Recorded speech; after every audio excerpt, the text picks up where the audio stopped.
nós vamos falar um pouquinho aqui sobre esse barro, sobre esse oleiro. Tem uma expressão que Jeremias usa, e no livro de Isaías também, que diz assim: quem és tu, ó caco, para contender com o oleiro, né? Nos chama de caco, irmão. Para você que chegou aqui com autoestima lá em cima, sabe quando você está com o ego acima da média? Quando você já está se sentindo, porque você canta um pouquinho, acho que eu já estou um pouquinho acima, até mesmo do pastor, sabe?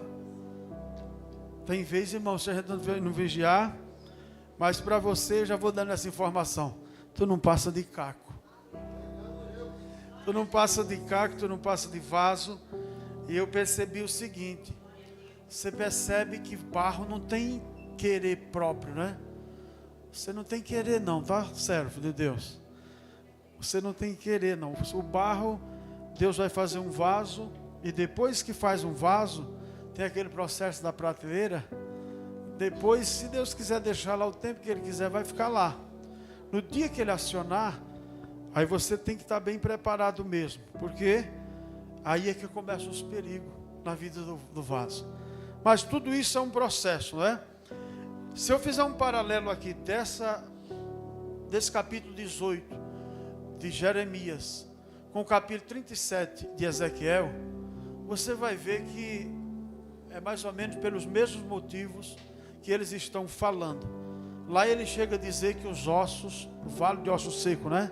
Chega a dizer que os ossos estavam sequíssimos, e ele disse que ia abrir sepultura, porque além de osso, estava dentro de sepulcros. E tudo isso se refere ao mesmo processo. Assim estava a casa de Israel. A situação não estava boa não, pastor. Que é mais ou menos assim. Vamos ver se a gente consegue enxergar o amor de Deus nesses três processos que eu vou falar agora. Jeremias, nós sabemos que ele profetizou por muito tempo acerca daquele cativeiro, acerca daqueles 70 anos que o povo ia passar no cativeiro. Jeremias profetizou muitas vezes. Nesse capítulo, você percebeu no começo do culto, nós lemos ele inteiro, você já percebeu que Jeremias ia falando palavras duras, para que se o povo não se convertesse. Ali falou de idolatria, falou que eles levantavam ídolos e queimavam incenso a ídolos. As autoridades religiosas, políticas, naquela época se corrompeu de tal maneira para explorar o povo. E Jeremias se levanta como uma voz profética para dizer que se aquele povo não mudasse de atitude, se aquele povo não se voltasse para Deus, Deus ia permitir que a Babilônia entrasse para dentro de Jerusalém e destruísse tudo. Inclusive, você sabe, até o templo, né? Até o templo, roubou os utensílios da casa do Senhor. Nabucodonosor levou tudo para Jerusalém. Mas o amor de Deus se revela nesse momento na voz de Deus. Deus está falando, Deus está alertando, Deus está dizendo. Sabe quando o crente também é meio rebelde? E Deus usa uma pessoa, aí você duvida, Deus usa uma criança. Você ainda... Aí sabe quando é pior? É quando você sabe que é Deus que está usando o pastor, é Deus que está usando no louvor, é Deus que está usando a criança. Você sabe, mas não toma uma posição. Aí fica mais perigoso ainda. Mas o amor de Deus começa a se revelar dentro desse processo todinho, exatamente aí, através da voz de Deus. Então já posso aplicar isso para as nossas vidas. Se você está ouvindo a voz de Deus, se Deus está falando com você, e quanto mais duro Ele estiver falando com você, mais significa que grande é o amor de Deus para com a tua vida. Agora, quando a gente deixa de ouvir a voz de Deus, eu conheço alguns homens que deixaram de ouvir a voz de Deus. Na Bíblia, você lembra muito bem de Saul. Deixou de ouvir a voz de Deus, chegou um momento que ele consultou uma feiticeira para tentar ouvir a voz de Deus, porque ele não ouvia mais a voz de Deus. Um homem sem ouvir a voz de Deus, se eu chegar à conclusão que eu não consigo mais ouvir a voz de Deus, a gente entra num estado de desespero, entra num estado de loucura. Chegou ao ponto de Saul se lançar contra uma lança e morreu dessa maneira.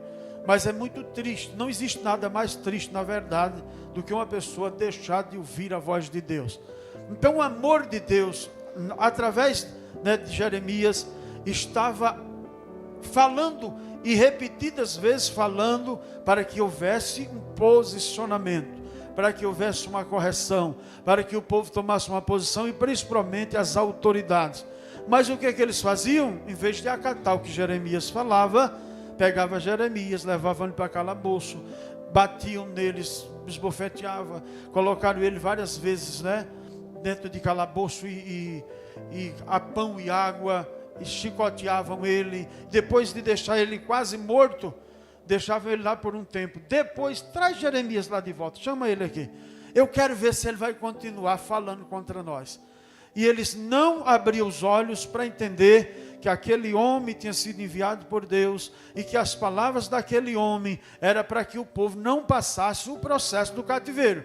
Mas como eles não queriam ouvir, no final das mensagens de Jeremias, ele começava a dizer o seguinte: Nabucodonosor vai entrar para dentro de Jerusalém. Se vocês se renderem a ele, vocês vão ficar vivos.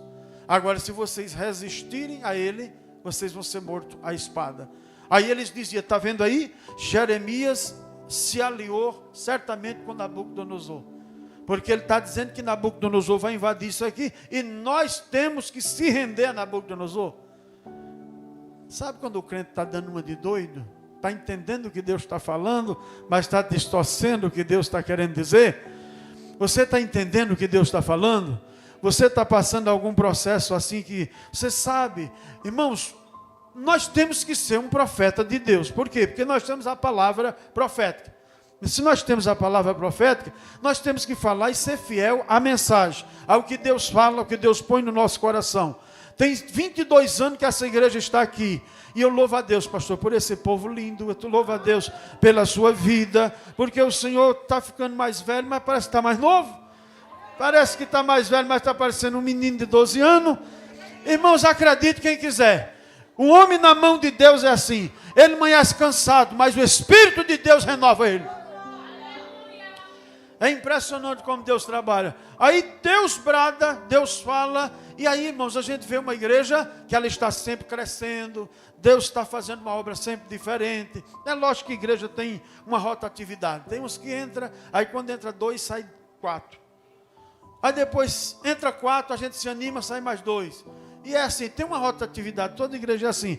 Mas eu vou dizer uma coisa: quem entrou aqui, ouviu a voz de Deus e não obedeceu, pode não ter obedecido naquela hora, mas o processo que a palavra vai gerar na vida deles, vai fazer com que eles se convertam, ou se convertam ou morrem. Mas a palavra de Deus é tremenda. Então a palavra era forte. Jeremias falava, profetizava, cada dia uma mensagem mais difícil. E quando dava pão e água, batia nele, trazia achando que ele, agora ele não vai doido de falar contra nós. Ele chegava e dizia, idólatra, chegava e dizia, larga essa vida de pecado. E ele chegava e dizia, vocês autoridades, não é? Confrontavam. Até que chegou o ponto que o povo não deu ouvido, e aí se cumpriu. Lá vem Nabucodonosor para dentro de Jerusalém, armado até os dentes, e a Bíblia diz que destruiu Jerusalém, destruiu tudo.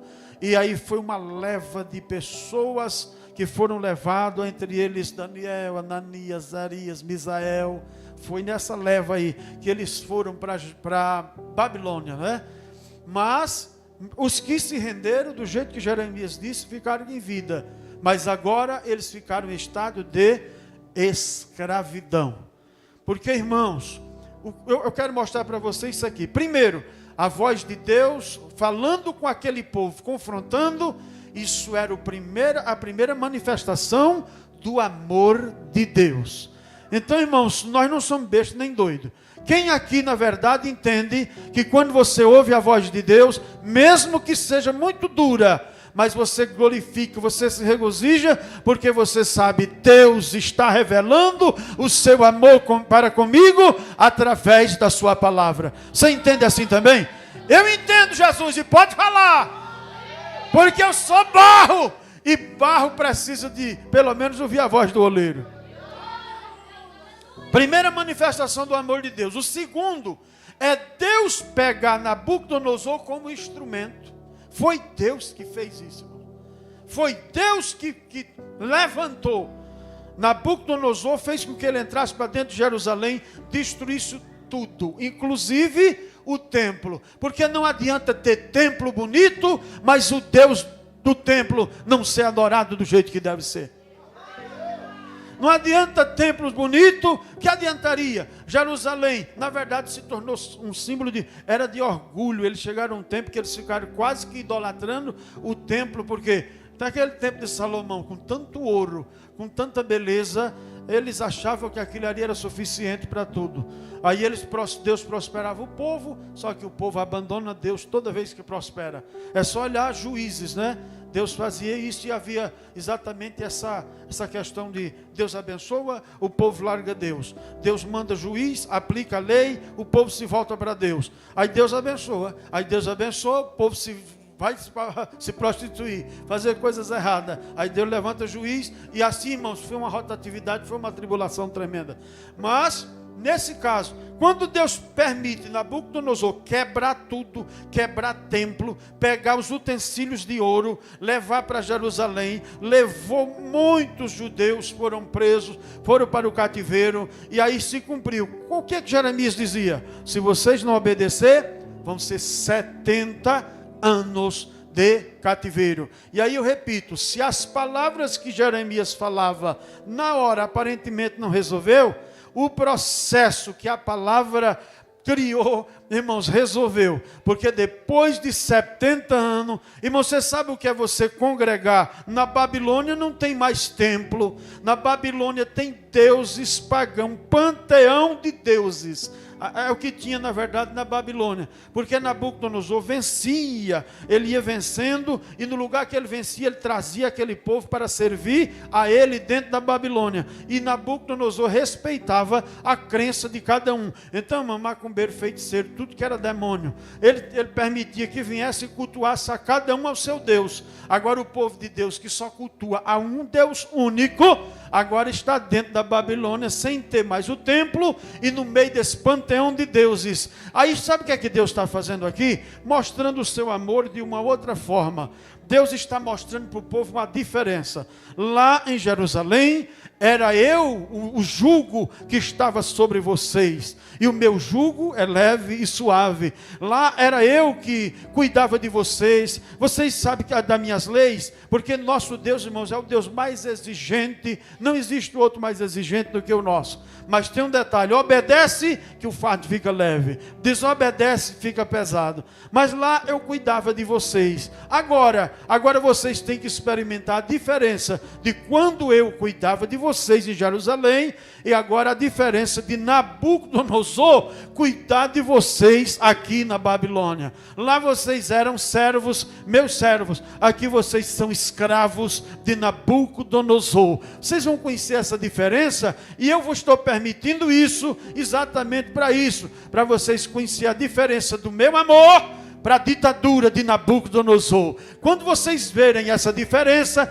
vocês vão entender por que eu permiti tirar vocês de lá daquela maneira, trazer vocês para cá e viver esta vida de escravidão. É só para vocês verem a diferença de servir ao Deus de Israel em Israel, e agora servir ao Deus de Israel, só que na Babilônia, sob a ditadura de Nabucodonosor. Isso também é o amor de Deus. Se você não está obedecendo muito a Deus hoje, toma cuidado. Pode ser que Deus permita que você passe um tempo lá na Babilônia com Nabucodonosor. Hoje representa o mundo e Satanás. Aí ficou pior. Mas se você entender que é melhor estar aqui debaixo das mãos de Deus, que faz 22 anos que Deus levantou essa igreja, e aqui tem cuidado de você, fica debaixo da bênção, porque Deus vai continuar cuidando de você. Debaixo da mão de Deus não vai te faltar nada. Pastor, tem alguém aqui que perguntou para o senhor essa semana: pastor, me ajuda porque eu não tenho roupa para vestir. Me ajude, pastor. Possa ser que aconteça, um caso ou outro, uma cesta básica, uma coisa e tal. Mas eu acho que nem isso aqui está precisando, tá? Eu estou desconfiado que já estão doando até cesta básica para o pastor. Fica uma deixa. Mas é isso aí, irmãos. Deus tem te abençoado ou não tem? Você vai reclamar de quê? Você tem um pastor que às vezes é chato, mas o feijão que arroz que ele te dá te sustenta. E às vezes um bifinho acebolado pelo meio. Quem gosta de uma costela no molho, tem dia que tem. Deus sabe como cuidar de você. Tem dia, irmãos, que Deus prepara alimento para você. Um anjo veio trazer alimento para Elias. Ô irmão, quem quer receber a visita de um anjo para trazer alimento para você? Diga glória a Deus. Você sabia que biblicamente um pastor é um anjo? Portanto, tem um anjo te servindo nessa noite. Você abra a boca e glorifique a Deus por isso. Mas tem dia que Deus diz: eu vou mandar um garçom diferente para você. Elias, segundo a minha palavra, não chove. 3 anos, 6 meses. Aí a primeira palavra do Senhor veio a Elias. A primeira palavra foi: se esconde, rapaz. Foi Deus quem mandou. Eu vejo os pregadores descer o sarrafo em Elias. É porque Elias, o profeta do fogo, fugiu de uma mulher. Ele se escondeu, o profeta fugiu. Irmão, quem mandou Elias se esconder foi Deus. Deus mandou Elias se esconder. Veja só o cuidado de Deus. Se fosse hoje o que Elias fez naquele tempo, a Globo não saía da sua porta. Todo dia tinha uma reportagem nova. Irmão, já faz 7 meses que não chove, e esse homem disse que não ia chover, e segundo a palavra dele, e já tem 7 meses, e vai conversar e tentando todo dia uma audiência com o profeta. Você imagine, aquela coisa, a fama poderia ter subido para a cabeça de Elias de uma forma terrível. Aí Deus disse: Elias, se esconde, isso é o meu cuidado contigo, Elias. Eu vou cumprir a palavra que tu falou lá, mas esquece os holofotes, porque isso pode ser uma derrota para o teu ministério. Aí você pensa, Deus mandou ele se esconder, primeiro ponto. Segundo, eu vou mandar um garçom diferente para você, Elias. Fica no Ribeiro de Querite, com essa aguinha. Você vai ver bebendo da do Ribeirinho de Querite. Mas ó, daqui a pouco, quando ele pensa que não, um corvo. Irmão, você tem coragem de comer um pedaço de carne que um corvo trouxe para você?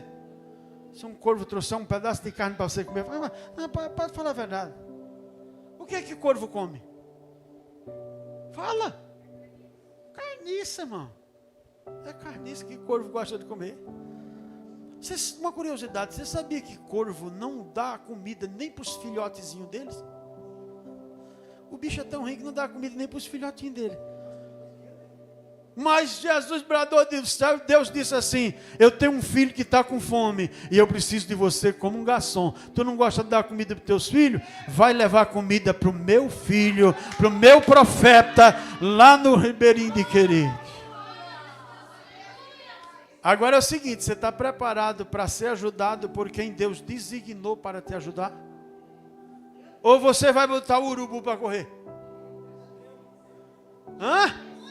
Tem gente aqui, irmãos, que Deus colocou pessoas simples do teu lado para ajudar. Mas como você é um vaso que ainda não passou pela fornalha, ainda está se achando muita coisa. Deus te pegou no lugar certinho. Eu não sei se vocês observaram no versículo 2 ali, fala o seguinte: levanta-te e desce. Você pensa o quê? Na presença de Deus é assim: levantar significa descer, irmão. Levanta e desce à casa do oleiro, e lá te farei ouvir as minhas palavras. Eu quero ver, irmão, o que é que faz na verdade você ser um vaso, se tornar um vaso? É a palavra de Deus que fala no teu coração agora. Deus, para fazer um vaso, ele precisa ter um barro. Ele escolhe um barro e é impressionante. O oleiro faz exatamente assim. Ele sai cortando aquele barro, né? Corta ele todinho. Mas é impressionante que Ele pode até bater, ele pode até ir trabalhando com a enxada, etc. Mas, para ele saber se aquele barro está no ponto, é com os pés. Olha lá. Levanta-te e desce à casa do oleiro, e lá te farei ouvir as minhas palavras. Aí ele vem com os pés. Por quê? Porque nos pés ele sente. Se tiver uma pedrinha sequer, ele vai ter que remover. Porque senão depois que o vaso estiver formado, por causa daquela pedrinha, ele pode ser danificado. Então, irmãos, está na hora de tirar, é agora a hora de tirar a pedrinha. Isso às vezes é rancor, sabe? Sabe, você é um barro bom, mas por que você não consegue perdoar aquela pessoa? Você é um barro bom, mas é rancoroso. Você não consegue liberar perdão. E tem gente que é pior ainda. Não consegue perdoar, perdoa todo mundo, mas não consegue perdoar a si mesmo. Isso é um problema de barro, viu, irmão? Fica tranquilo, o oleiro está aqui. Quando você chegar numa igreja, você pega uma prancheta. Não é para você ficar anotando os defeitos da igreja. Pega uma prancheta e marque todas as qualidades que a igreja tem. Se você acostumar a fazer isso. E os defeitos, esquece. Você tem que respeitar uma coisa. Quando você chega em uma olaria, pastor, mas é pedaço de barro para todo lado. É aquele pedaço de barro de todo jeito, caco de barro de todo jeito. Não tem condição. Aí você chega e olha para aquele monte de barro velho, jogado, quebrado, aquela coisa. Você diz, não, isso aqui não é lugar para mim. É desse jeito, você chega na igreja e fica vendo, fulano, olha os defeitos. É defeito por toda parte, é pedaço de barro por todo lado, né? Esquece os defeitos dos barros, irmão. Você precisa apenas respeitar uma coisa. Respeite a presença do oleiro na casa. Porque ele sabe como trabalhar esse barro, mas se ele sabe. Glória a Jesus. Outra coisa, quando o oleiro começa a fazer o vaso, você sabia que um vaso, ele depois do processo de amassar, depois de jogar água, isso é uma coisa interessante também. Aquele monte de barro, pastor, veja se não é. Aquele monte de barro já está, ele está. Só que ele vai jogar muita água, não é, pastor? Cortar aquele barro todinho, depois ele tem que jogar água. Irmãos, presta atenção nisso, que cada detalhe é interessante. Quando ele joga água, o barro começa a diminuir. Irmão, o processo de vaso na casa de Deus é somente diminuindo. E sabe quando é que ele começa a diminuir? Quando começa a receber água. Vós sois limpos pela lavagem da palavra. Aqui está a água. Quando o vaso pensa que está, o barro pensa que está, ele está inchado na verdade, né, pastor? Mas no culto de ceia ninguém vai participar da ceia inchado, não. Ninguém aqui vai participar da ceia inchado. Você é barro e agora você está recebendo água. E quando põe água, o barro diminui. Então vai baixando a bola aí, minha irmã. Vai baixando a bola. Porque nós vamos ficar tudo de um tamanho só aqui hoje. Quando coloca água, o barro começa a diminuir. Interessante, né? E depois? Ele vem no processo de pisar.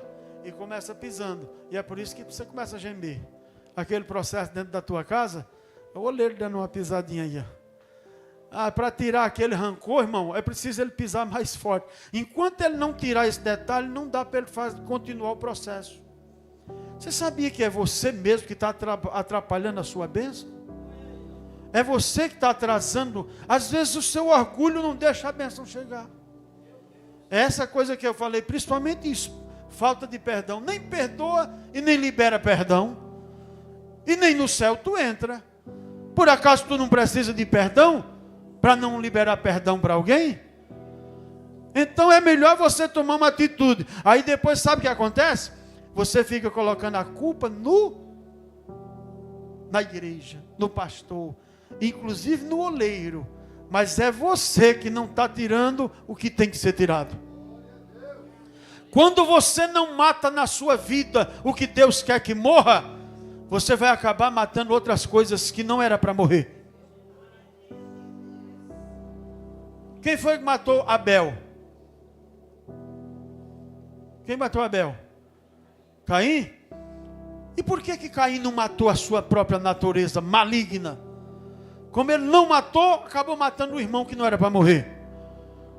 Então nessa noite Deus está dizendo, eu sei trabalhar no barro. Pastor, eu não tenho força para perdoar. Um exemplo, uma filha que foi abusada por um pai. É difícil liberar esse perdão, não é? Estou falando já para chocar mesmo. É difícil liberar certos perdões. Mas vou dizer uma coisa para você. O Espírito de Deus pode te ajudar. Porque isso trava a tua vida mais do que a vida do que fez errado. Você é mais prejudicado quando não libera o perdão. E como nós estamos num culto de ceia, só saia daqui hoje depois de perdoar, de pedir perdão. Saia daqui de coração limpo, de alma lavada, porque você vai sair daqui pronto para ir para o céu, tendo uma boa consciência diante de Deus. Depois que molha, depois que pisa, aí ele começa a pegar o barro, coloca lá naquela roda. Irmãos, só começa um vaso. Olha, missionário, como é interessante. Tem gente que chega na igreja hoje e ele diz, eu já sou vaso. Você sabe quando é que uma pessoa começa a ser vaso? É quando ele põe o barro ali na roda e começa a movimentar. Quando começa a movimentar, aí o oleiro vem com a mão para dar forma. Então você só vai virar um vaso de verdade, passar a ser um vaso quando você começar a se movimentar. Você não evangeliza, mas diz que é vaso. Você não ajuda o pastor em nada, mas diz que é vaso. Se movimenta, vai se movimentando, que o oleiro vai dando forma, e daqui a pouco um bom obreiro, um bom diácono, um bom presbítero, outro pastor que vai dirigir outra igreja, e o nome do Senhor vai ser glorificado. Mas isso só vai acontecer quando você começar a se movimentar. Estava conversando com um pastor esses dias e ele disse, rapaz, tem uma missionária lá na igreja, que no dia que eu não dou uma oportunidade para ela, rapaz, nem a paz do Senhor ela me dá. Mas ela senta na primeira cadeira e fica, se eu não der uma oportunidade. Aí eu falei, senta ela, bate um papo com ela, pergunta a ela quantas almas ela já trouxe para a igreja. Ele disse, trazer não, mas eu já me lembro de algumas que ela... Então senta ela e conversa com ela e diz, minha irmã, você está com problema. Você está se achando um vaso e tanto, mas eu não vejo você se movimentar. É missionária porque teve um pastor lá que, por conveniência, levantou, e depois o outro aí sai e deixa o pepino para o outro resolver. Então, irmão, essa sede de microfone é um perigo. Agora, coisa boa, espera no tempo de Deus, deixa Deus abrir a porta. Irmãos, pergunta para o pastor aqui, pastor, por favor, me agenda lá, me ajuda. Quantas vezes eu cheguei aqui, pastor, pelo amor de Deus. Deixa que o Espírito de Deus mova o coração dele e ele entenda que Deus tem uma palavra para entregar para a igreja por intermédio da minha vida. Mas se quer ser oleiro, quer ser vaso, então tem que começar a se movimentar. Na mão do oleiro se quebrou, não foi, irmãos? Dentro daqueles 3 processos que eu falei, as profecias de Jeremias eram o amor de Deus. Deus guardando o povo dele em 70 anos dentro da Babilônia, isso também é o amor de Deus. Sabe o que acontece? Não tinha templo para adorar. Eles começaram a criar o que depois no tempo de Jesus e até hoje tem, eles começaram a criar sinagogas. Foi lá na Babilônia, por causa da necessidade. Eles começaram a criar pequenas sinagogas para poder servir a Deus, porque não tinha templo. E foram 70 anos. Aí sabe o que é que eu vejo aqui? O amor de Deus nas palavras de Jeremias, o amor de Deus em guardar o povo dele 70 anos dentro da Babilônia. E agora, quando Deus mandou o seu povo para a Babilônia, Deus já tinha o dia, a hora, a data e quem ia os libertar. Então o amor de Deus nas profecias de Jeremias, o amor de Deus no cuidado do povo dentro desses 70 anos, principalmente para eles verem a diferença de servir a Deus e servir a Deus, só que agora dentro da Babilônia, debaixo do jugo de Nabucodonosor.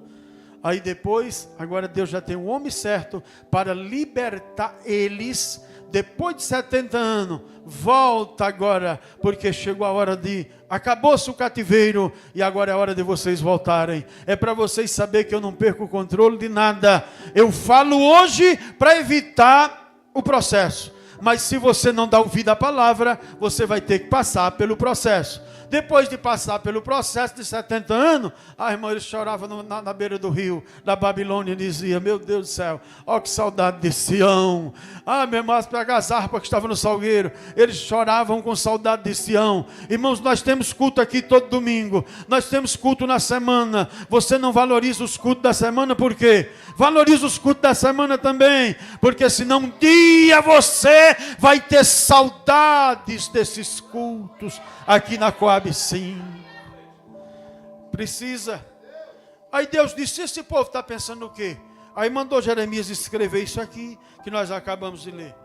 Não poderei eu fazer de vós como fez este oleiro, ó casa de Israel, diz o Senhor: eis que como barro na mão do oleiro, assim sois vós na minha mão, ó casa de Israel. Eu me lembrei agora do filho pródigo. Você percebe aquele filho pródigo ter todos os cuidados, todas as regalias, usufruía da presença do pai e toda a sua proteção e cuidado. E aí o que é que ele fez? Um dia ele decide no seu coração: pai, eu quero que o senhor me dê a minha herança. Por quê? Porque eu estou com vontade de partir. Olha só que coisa tremenda. Quando um barro fica querendo passar por cima do oleiro, só pode dar nisso. Mas o que é que o pai fez? Permitiu que ele fosse. Permitiu que ele fosse e passasse pelo processo. Permitiu que ele fosse e provasse de alguns prazeres que ele estava julgando ser aquilo melhor para a sua vida. E não é possível que aqui alguém tenha dúvida que o melhor de Deus para a tua vida está aqui. Deixa eu lhe dizer uma coisa para você guardar no seu coração. Nunca se acostume a ficar fora do ambiente de culto. Inclusive na sua casa, crie um ambiente de culto. É só você tirar a televisão do centro e colocar Cristo, que vai ficar cristocêntrico. Coloca Jesus no centro da tua casa. Coloca louvor. Pode tocar esse negócio, que eu acho que é aí que eu gosto. Um negócio gostoso aí, vai fazendo. É lindo demais, irmãos. Eu puxo a sanfona lá em casa, as meninas enrolam assim uns 2 lençóis e saem dançando no meio da casa. Eu digo: eita Jesus, aí eu sei. Ambiente de culto não é só na igreja, não, irmãos. Na verdade, nós somos na igreja o resultado do vaso que você é em casa. Quem não costuma fazer culto em casa, quando chega aqui, irmão, dá trabalho para entrar dentro do ambiente de culto. Você lembra aquela mulher encurvada? Aquela mulher era mulher, já não podia nem estar na sinagoga. Mas ela foi. Porque ela era desse tipo de crente. Mesmo encurvada, ela sabia: fora do ambiente de culto eu nunca serei curado. Mas se eu for até Jesus, se eu for para dentro do ambiente de culto, irmãos, as coisas vão mudar. Irmãos, eu estou vendo que Deus está trabalhando em barro aqui, que Deus está dando forma já em vaso. Só que Deus diz o seguinte: quando Ele acaba de fazer um vaso, Ele já tem aquela forma de vaso. Aí Ele põe no sol. Primeiro processo: põe no sol do meio-dia, escaldante do deserto. Os desertos da vida vai mostrar quem você é, se você já é um vaso preparado ou não. Coloca no sol. Você acredita que tem vaso, já está pronto. Mas coloca ele no sol, ele não suporta o sol e racha. Não queira ser pastor se você não tem condição de ser obreiro. Não se apresse no processo, irmãos. Eu cantei forró 19 anos no mundo. Era 6 namoradas numa noite. Namorei minhas primas tudinha. Mas minhas irmãs, minha irmã aceitou Jesus, meu cunhado, o outro irmão que está dirigindo a igreja lá no Capela, dobrava o joelho na casa dela e começava a orar. Eu lá, dentro dessa situação, andava numa moto 160, quando dava aquela rasgada assim, saía fogo no cano desse carro. E eles orando aqui. Um primo meu tocava numa banda de forró chamada Pancada de Amor. Olha que coisa tremenda, irmão. Ele andava numa moto também 160. Acharam ele só os pedaços em cima de uma ponte. Aí eu estava cantando um forrozão, mas sabe aqueles carros de som? Aqui em São Paulo eu vejo poucos. Lá no Nordeste tem muito aqueles carrão de som, né? É um carro cheio de som em volta dele em cima. E aquele é um som espetacular. E eles colocavam aquele som lá do outro lado. Eu falava daqui, não escutava o que eu falava aqui. Mas minha voz vinha de lá para cá igual um trovão. E eu cantando forró. Na madrugada, os donos da banda me viram cantando de segunda-feira para você fazer um teste de vocalista na banda lá. E eu digo, pronto, acertei na loto. Meu irmão chegou lá no norte tocando sanfona. Sanfona e cantando aquele shotzinho. Só, irmão, eu estava acostumado a tocar até 19 anos tocando forró. Só que aquele shot tinha a palavra de Deus no meio. Aquilo entrou no meu coração, pastor. Era para ser na segunda. Jesus entrou na minha vida uma semana antes. Se não, pastor, eu estava espalhado no mundo afora aí. Se ainda estivesse vivo. Já vai fazer 23 anos que Jesus disse, para de tocar forró para o mundo, meu filho. E eu tive uma experiência lá em Santo Amaro, as irmãs chegaram num retiro, e eu tocando a sanfona, aí elas começaram aquele mover. Aí no final, entrega a profecia daqui e de lá, aí elas fizeram um círculo assim no meio da igreja, segurando uma na mão da outra. Aí quando estava aquele fogo caindo, nós tocando um shotzinho lá, shot era corinho de fogo, mas divisa de fogo para frente. Aí entrou um camarada lá com uma regata assim de short, entrou no meio, e eu pensei comigo, ele está pensando que esse forró aqui é igual aquele que ele está acostumado a dançar lá no bar do Zeca.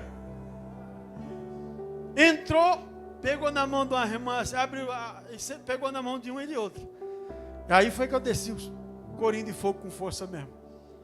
Aquelas irmãs inflamadas, irmão, do poder de Deus. Começou, né? E ele começou ali meio que dançando pelo meio, daqui a pouco os braços fez assim. Acaba caiu no meio da roda. Aquelas irmãs cheias de fogo. Colocou a mão na cabeça do homem, o homem foi liberto ali na hora.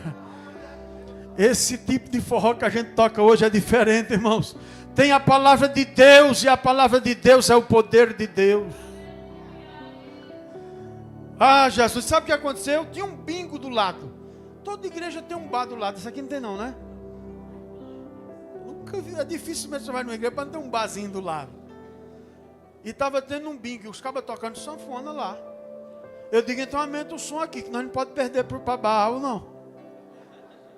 E começamos a tocar aquela sanfona. Sabe o que aconteceu? O cara largou a sanfona, fecharam o bar e entrou aquela multidão para dentro da igreja. O sanfoneiro estava desviado, irmão. Tinha algumas irmãzinhas desviadas que estavam dentro do bar e veio para cá. Quando entrou para dentro do remanto, aquelas irmãs foi colocando a mão na cabeça daquele povo que foi entrando. Tinha irmã que foi renovada e começou a falar língua estranha novamente. Foi uma coisa marcante aquilo lá. Fecharam o bar e entraram para dentro da igreja e tome fogo. Mas virou um negócio daquilo lá. Que foi fogo subindo, descendo, cruzado.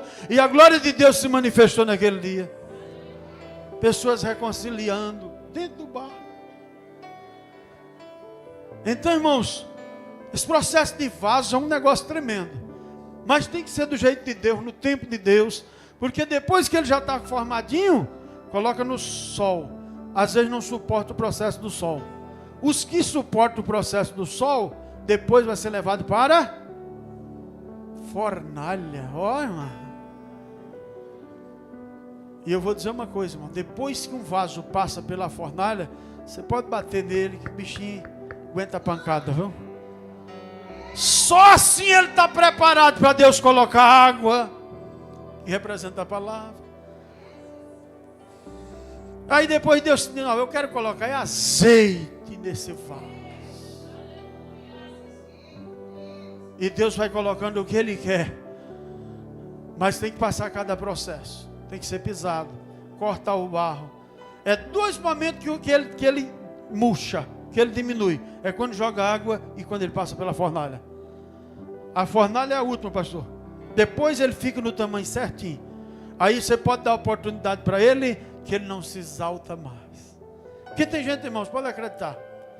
Se o pastor não tiver cuidado e começar dando muita oportunidade para ele, daqui a pouco você coloca ele num cartaz e experimenta, fica olhando para ele.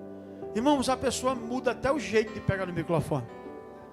O jeito de falar, o jeito de cumprimentar os irmãos. Ele fica todo esquisito. Aí já compra um sapato prata. Já compra uma roupa reluzente que você diz, acabou de chegar o anjo. O povo não observa nem a mensagem, observa a embalagem. Parece que ele está preparado para presente. Você já viu isso? Aí tem que ser no momento certo. Agora, a vaso que passou pela fornalha, ele sente-se assim, mais ou menos assim. É mais ou menos assim, eu sou um jumento. Só que um jumento, se Jesus estiver montado, até em Jerusalém eu entro. Se Jesus está sobre a tua vida, oh irmãos, tu pode todas as coisas naquele que te fortalece. Agora não se esqueça, tu não passa de um jegue. Tu não passa de barro, é isso que Deus está querendo dizer para você. É isso que Deus está dizendo, 22 anos dessa igreja. Graças a Deus, eu estou vendo postura de pessoas maduras. Pessoas sinceras com Deus. Pessoas que não estão preocupadas com holofotes. Pessoas que têm azeite e não precisa ficar se mostrando. Você sabe que uma pessoa tem azeite, sabe quando? É no tempo da crise. Quem é você no tempo da crise? É um vaso que passou pela fornalha? Nada te abala, irmão. Você não sai da igreja porque fulana não me cumprimentou. Quem morreu por você, quem foi? Foi Jesus ou foi aquela irmãzinha? Quando você é um vaso que amadureceu, que agora Jesus pode colocar dentro de você azeite e dizer, vem para o meio, porque ninguém te via, porque todo vaso passa pelo tempo do anonimato. Jesus também passou 30 anos. Agora 3 anos. Irmãos, aí lá apareceu com força. Às vezes o processo, você sabe que eu gosto de sempre usar essa comparação. O cedro do Líbano, que cresce aqueles 5 primeiros anos. Imagina uma bichinha assim, ó. 5 anos a raiz crescendo para baixo. É igualzinho você. Quanto tempo faz que tu está aqui? Pastor, não me dá oportunidade. As pessoas olham para você e dizem, não, você vai para a igreja todo dia, não vê nada mudando na sua vida. Fala para eles hoje, você sabe o que é um cedro do Líbano? Você não vê eu crescendo para cima, mas é porque é tempo de eu crescer para baixo. A raiz vai crescendo para baixo. Irmãos, e quando chega, que tem uma rocha lá para baixo, a raiz abraça a rocha. Aí pronto, irmão, depois que sua raiz abraça a rocha chamada Jesus, eu quero ver quem é que vai te derrubar mais. Depois de 5 anos crescendo para baixo, aí daqui a pouco começam os raminhos para cima. Aí também, irmão, depois que começa a crescer para cima, não para de crescer mais não. Parece que é automático, agora está crescendo, crescendo, crescendo, e cresce tanto, irmãos, que vai servir de sombra para muita gente. E a palmeira, quando vem a tempestade, ela ainda se abaixa, vai até o chão. Você olha e diz, acabou essa história dela. Acaba-se a tempestade, a bichinha vai se levantando devagarinho, daqui a pouco está em pé novamente, ó. Esse é o crente palmeira. Mas eu desafio é você ser o crente cedro do Líbano. Pode vir a tempestade que vier, irmão, nem pende para um lado, nem pende para outro, nem para frente, nem para trás. O pastor desvia e você continua firme. Estou profetizando não, né, pastor? Ele vai ficar firme até a volta de Jesus. Eu já participei de igreja que os pastores, que diziam-se pastores, eram 2 macumbeiros. E esses 2 macumbeiros são os meus sogros hoje. Tentaram me matar por 10 anos, porque Deus abriu a minha boca e mostrou tudo o que tinha de errado dentro daquela igreja. Quando eu falei para eles, eles disseram, acaba o casamento. Quando eu cheguei com a sanfona, eles colocaram a sanfona no meu peito. Eu começava, eu cantava mais louvor espiritual. E a igreja chorava. Fizeram uma reunião, queria que eu casasse já no outro dia com a filha dele, ó. Eu disse, não. Que ela disse que gostou de mim, que estava com sentimento em relação a mim. Eu digo, então se é de Deus esse sentimento no coração dela, Deus vai pôr no meu também. Daqui 1 ano, nós voltamos a conversar. E depois que eu entreguei as profecias, o anjo virou demônio, irmão, do dia para a noite. E eles tentaram me matar com macumba, tentaram pagar bandido, fizeram de tudo. E o que é que eu fiz? Perdoei-os. E através do perdão, Deus tem me abençoado até financeiramente através deles. Vaso que está preparado tem que entender que perdoar é ser abençoado por Deus. Às vezes as bênçãos estão tudo retida, porque é preciso você perdoar aquele trem. Minha sogra, hoje eu abraço ela, ela faz uma faxina, meu, não tem quem faça igual ela. Ela faz faxina em casa, e aqui a gente faz um mocotó, e faz um pirão, e tem um bom relacionamento. O casal se separou, a igreja fechou, a igreja na verdade era para ganhar dinheiro.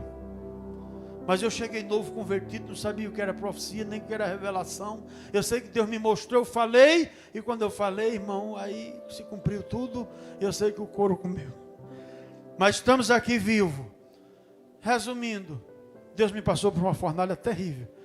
Eu iniciei um namoro, passei 10 anos para poder casar. Ela na casa dela e eu na minha.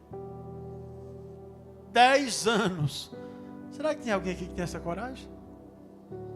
Não significa que todo mundo vai passar por isso, não. Não significa que todo mundo vai passar por isso. Mas eu vou dizer uma coisa para você, jovem. Olha para cá. Não dê um passo antes de Deus revelar o que Ele tem na tua vida espiritualmente primeiro. Nesses 10 anos, Deus foi trabalhando na minha vida espiritual. Espiritual primeiro. Aí, irmãos, vem o ministério da palavra, vem o ministério de louvor, aí Deus dá composição, e aí Ele vai cada dia acrescentando, conforme você vai se movimentando. E hoje, nós estamos casados há mais de 10. Tem 2 pérolas, e minha casa, ela é uma extensão do céu. Tem gente que diz, não, irmão, a minha casa é uma extensão da igreja. Então todo problema que tem aqui vai parar dentro da tua casa. A minha casa é uma extensão do céu. Se tem anjo no céu, eu quero que tenha anjo dentro da minha casa também. Deus está no céu, eu quero que Ele esteja dentro da minha casa também. Tudo que tem no céu, manda para mim, Jesus, manda. Irmão, se na tua casa às vezes uma panela cai de madrugada, você fica, meu Deus do céu, o que será? Eu não tenho dúvida, irmão, é que o anjo não calculou direito e bateu com a asa. Mas na minha casa tem que ter anjo. Não é bicho papão não, irmão. Está com medo de bicho papão? Não. Faz da tua casa um ambiente de culto. Seja um vaso e deixa Deus passar pela fornalha também.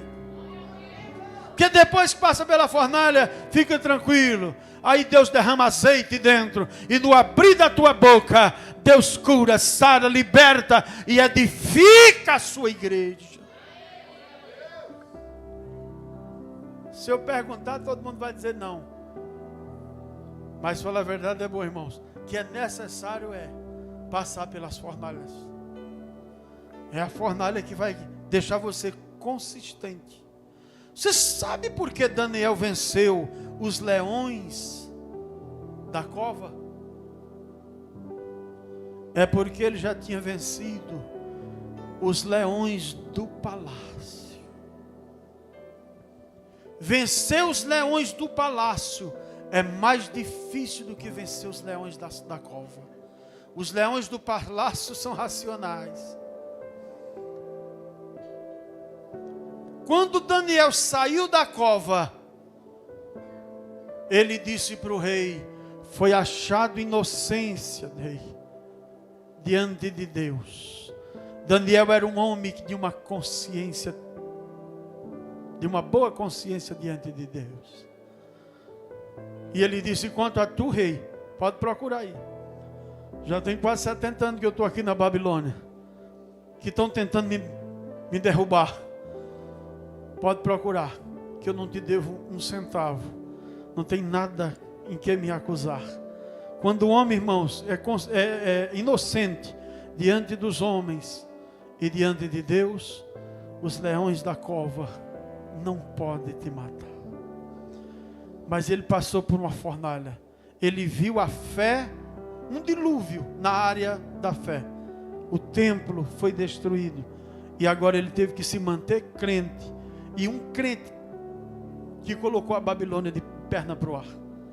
Que fez Nabucodonosor, por várias vezes, assinar decreto. Que se adore somente ao Deus de Daniel. Isso é extraordinário, né, irmãos? Ao Deus de Daniel. Pelo menos 3 reis se converteram e Daniel foi o homem que foi. Isso é para mostrar para vocês, principalmente jovem, porque quando foi para lá ele ainda era jovenzinho. Isso é para mostrar para cada um de nós que nós precisamos ter 2 forças e o crente nunca pode perder.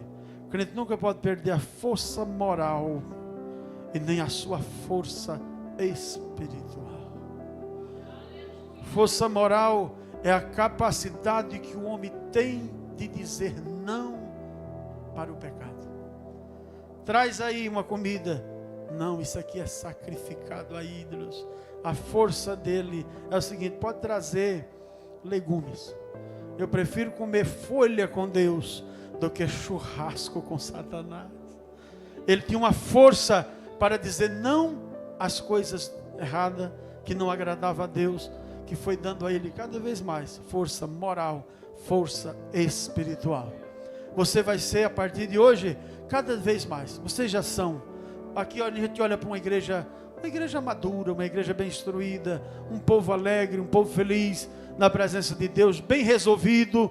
E aí que Jesus está falando é isso: filhos, vocês são como o barro na minha mão, mas continue sendo este barro na minha mão, porque só eu sei fazer de um barro um vaso para a minha honra. Você pode aplaudir o nome de Jesus? Que bom que você participou do nosso culto online. E isso é só um pouco do que Deus tem para você. E a gente quer você mais perto da nossa família. Nós temos um convite especial para te fazer. Todo domingo é o nosso culto da família às 18h30. E vai ser um momento especial de você buscar a bênção para a sua semana e orar por toda a sua casa. Toda terça-feira é a terça-feira do clamor do povo de Deus, às 19h30. É a sua oportunidade de clamar a Deus e buscar a face de Deus bem de perto. Na sexta-feira, às 19h30 também, nós temos o nosso culto da Sexta Profética, que é um culto onde você pode buscar e sentir a presença do Espírito Santo. Então nós queremos muito que você participe, se engaje. A nossa igreja fica na Rua Silvério Pires, número 1321, Carapicuíba. Pode mandar aqui suas informações e falar com a gente, que vai ser um prazer te receber, entrar em contato, orar por você e pela sua família. Avivamento da Fé, um lugar para servir, uma família para pertencer.